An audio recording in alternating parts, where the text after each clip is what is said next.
आपने English term less सुन रखी होगी, जिसका मतलब होता है कि कम या थोड़ा।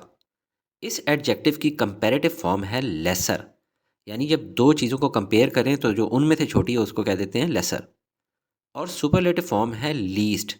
यानी जब बहुत सी चीज़ों को कंपेयर करें तो उसमें से जो सबसे स्मॉलेस्ट हो या सबसे कम हो उसको कहेंगे लीस्ट। अब इस स्केल या रूलर को देखें।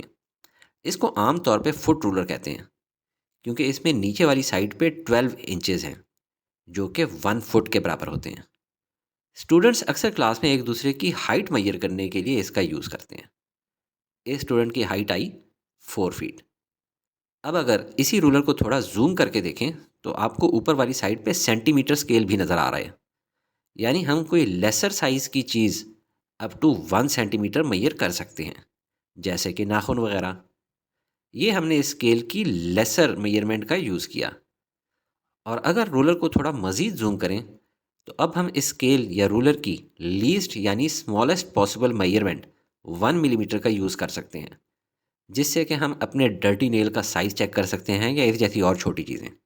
बट अगर इससे किसी छोटी चीज़ जैसे सर के बाल की विड्थ मेजर करनी हो तो वो इस रूलर से नहीं मेजर हो सकती, क्योंकि बाल की विड्थ स्केल के लीस्ट काउंट से, जो कि 1 मिलीमीटर है, उससे भी कम है।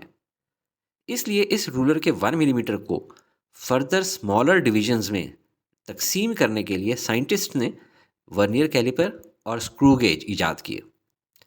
वर्नियर कैलिपर को देखें, ये इसका मेन स्केल है, बिल्कुल हमारे रूलर की तरह, और ये एक एडिशनल वर्नियर स्केल है।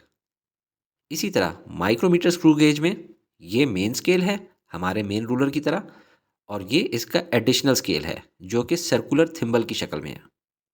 वर्नियर कैलिपर को जूम कर दूं। अब लीस्ट काउंट समझते हैं। मेन स्केल की सबसे स्मॉलेस्ट रीडिंग कितनी है? 1 मिलीमीटर। अब इसको मज़ीद कितने पार्ट्स में डिवाइड करना है, उतने सब डिविजन्स वाला वर्नियर स्केल इसके ऊपर लगा दें। हमारे केस में 20 सब डिविजन्स वाला वर्नियर स्केल है, तो इस वर्नियर कैलिपर की लीस्ट काउंट बनी 1 मिलीमीटर डिवाइडेड बाय 20। इसको कैलकुलेटर से सॉल्व करें तो लीस्ट काउंट की वैल्यू आई 0.05 मिलीमीटर। यहीं से लीस्ट काउंट निकालने का उसूल भी याद रख लें। Smallest division on main scale divided by total divisions on vernier scale. इसी तरह से माइक्रोमीटर स्क्रू गेज का भी देख लें। यहाँ भी मेन स्केल की रीडिंग्स मिलीमीटर में हैं।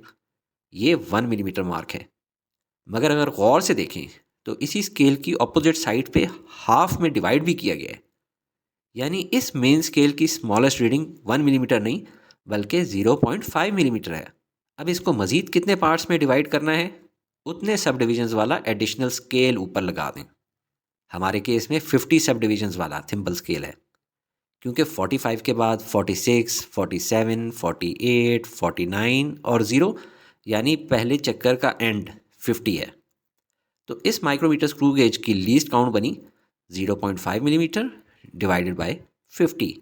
इसको कैलकुलेटर से सॉल्व करें तो लीस्ट काउंट की वैल्यू आई 0.01 मिलीमीटर। यहाँ भी लीस्ट काउंट निकालने का उसूल वही है, smallest division on main scale divided by total divisions on circular scale. मगर कुछ साइंटिस्ट ने ऊपर वाले जुमले को लिख दिया है pitch of screw gauge.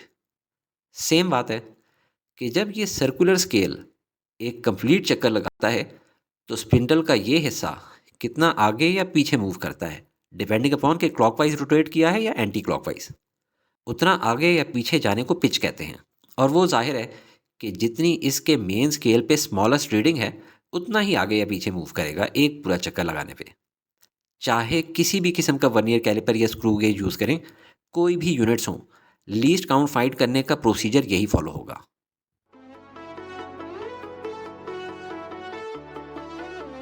Study with me, a learning experience.